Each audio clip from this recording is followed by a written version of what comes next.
আসসালামু আলাইকুম রাহমাতুল্লাহ।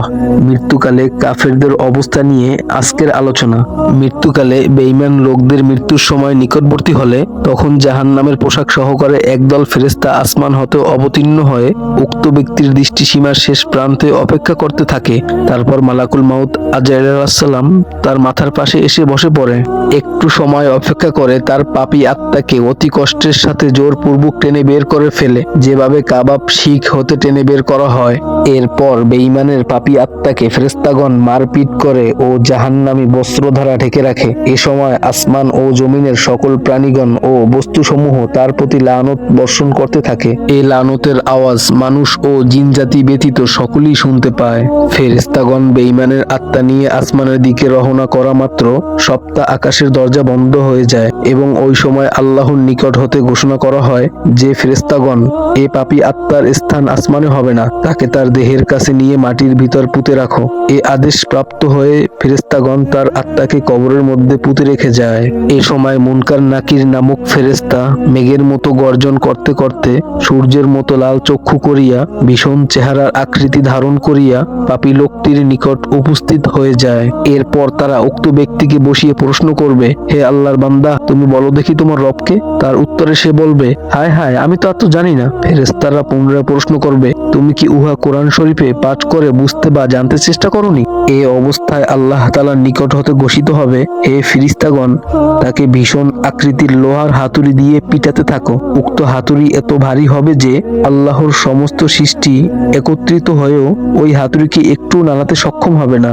তাছাড়া তার কবরটি আগুনে পরিপূর্ণ হয়ে যাবে এবং কবরটির মাটির চাপে এতই সংকীর্ণ হয়ে যাবে যে তার এক হাত অন্য হাতের মধ্যে চলে আসবে। অতঃপর কালো কুৎসিত চেহারার ভীষণ দুর্গন্ধময় বিশিষ্ট একটি লোক উক্ত পাপী ব্যক্তির সামনে এসে বলতে থাকবে, হে পাপিষ্ঠ ব্যক্তি, আল্লাহ তোমার ধ্বংস করুন। আল্লাহর কসম, তুমি দুনিয়াতে থাকা অবস্থায় আল্লাহর ইবাদত করতে অলস ছিলে, কিন্তু পাপের কাজ করতে চালাক ও চতুর ছিলে। তিনি লোকটিকে প্রশ্ন করবে, হে ভাই, তুমি কে? ইতিপূর্বে তোমার মতো কুৎসিত ভয়ঙ্কর লোক কোনোদিন দেখিনি। এর উত্তরে ওই লোকটি বলবে, আমি তোমার বদ আমল। বর্ণিত আছে, মুমিন ব্যক্তিকে কবরের মধ্যে 7 দিন পর্যন্ত এবং পাপী লোককে 40 দিন পর্যন্ত পরীক্ষামূলকভাবে রাখা হয়। হযরত রাসূলুল্লাহ সাল্লাল্লাহু আলাইহি সাল্লাম বলেন, যে সকল লোক শুক্রবার দিনে অথবা রাতে ইন্তিকাল করে, আল্লাহ তাআলা তাদের কবরের শাস্তি হতে রক্ষা করবেন। হযরত আবু উমামা বাহিলি রাদিয়াল্লাহু হতে বর্ণিত আছে, যখন কোনো গুনাহগার ব্যক্তি মৃত্যুবরণ করে এবং লোকজন তাকে কবরে রেখে কিছু দূর চলে যায়, তখন তার শিয়রের পাশে একজন আযাবের ফেরেশতা বসে তার শরীরে লোহার মুগুর দ্বারা আঘাত করবে, যাতে তার সমস্ত দেহ ভিন্ন ভিন্নভাবে টুকরো টুকরা হয়ে যাবে। অতঃপর তার কবরের মধ্যে আগুন জ্বালিয়ে দেওয়া হবে। তখন আল্লাহর নির্দেশে উঠ বলার সাথে সাথে সে পূর্বের মতো সুস্থ শরীরে উঠে বসবে এবং আযাবের ফেরেশতার অদ্ভুত চেহারা ও শাস্তির প্রস্তুতি দেখে উচ্চস্বরে ভীষণ আওয়াজে চিৎকার করতে থাকবে। পাপী ব্যক্তির চিৎকার আকাশ ও জমিনের মানুষ ও জিন জাতি ব্যতীত সকলেই শুনতে পাবে। পাপী ব্যক্তি ফেরেশতার ঐরূপ শাস্তি দেখে বলবে, হে আল্লাহর ফেরেশতা, আপনি কেন আমাকে কঠোর শাস্তি প্রদান করছেন? আমি তো পৃথিবীতে থাকা অবস্থায় আল্লাহর নির্দেশ নামাজ আদায় করেছি, যাকাত প্রদান করেছি, রমজান মাসে রোজা রেখেছি এবং নানা প্রকার সৎ কাজ করেছি। এর উত্তরে ফেরেশতা বলবে, হে পাপী ব্যক্তি, তোমার কি মনে নেই কোনো এক সময় তুমি এক মজলুম অত্যাচারিত ব্যক্তির পাশ দিয়ে যাচ্ছিলে? তখন সে তোমার সাহায্য প্রার্থনা করেছিল, কিন্তু তুমি তাকে উপেক্ষা করেছো, সাহায্য করনি। আর তুমি প্রস্রাব করে পুরোপুরি পবিত্র না হয়ে নামাজ আদায় করেছো, তাই তোমার উপর এইরূপ আযাব হচ্ছে।